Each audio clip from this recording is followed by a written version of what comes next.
Hi everyone, কেমন আছো তোমরা? আজকে একটু অন্যভাবেই তোমাদের সামনে এসে হাজির। আসলে গতকাল একটি 15th অগস্টের ইভেন্টে যাব বলে সকাল সকাল রেডি হচ্ছিলাম, তাই ভাবলাম কিছুটা ক্লিপিংস নিয়ে তোমাদের সঙ্গে শেয়ার করা যাক। সকালে স্নান টান করে ফেস ওয়াশ করে আমি আমার নিজের সিটিএম রুটিনটাই ফলো করছিলাম, সেটাই তোমাদেরকে একটু দেখাচ্ছিলাম।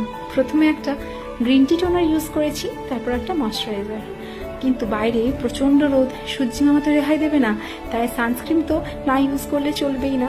একটা সানব্লক ইউজ করে নিয়েছি, শুধুমাত্র ফেসে নয়, আমার বাকি এক্সপোজড এরিয়াগুলোতেও। তারপর একটা স্কিন টিন্ট ইউজ করেছি বলতে পারো। এটা কোনো বিবি ক্রিম বা সিসি ক্রিম না, এটা ডেলি ওয়্যারের একটা স্কিন টিন্ট, যেটা খুব সুন্দর একটা লাইট বেস দেয় আর ডিবি একটা লুকও দেয়, আর ইজিলি ব্লেন্ডেবল, তুমি হাতে করেও এটা ইউজ করতে পারো। তারপরে একটা সেটিং পাউডার নিয়ে নিয়েছি হালকা একটু সেট করার জন্য, কারণ বাইরে যা গরম, রোদে বেরোলেই ঘাম তো হবেই।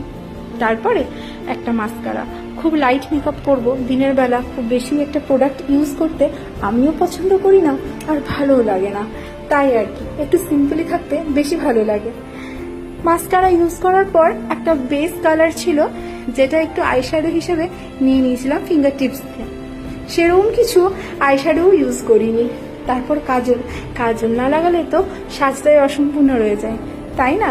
সেই দিনের বেলা হোক চাই রাত্রিবেলা হোক। কাজল লাগাবার পর হালকা একটু একটা রেড শেডের কালার নিয়ে নিয়েছি, যেটা আমার খুব প্রিয়। এই যে আমার ফাইনাল লুক, মোটামুটি রেডি হয়েই গেছিলাম। তারপরে বরমশাই চলে এসেছিল নিতে। চলো তাহলে টাটা, দেখা হবে পরের কোনো ভিডিওতে।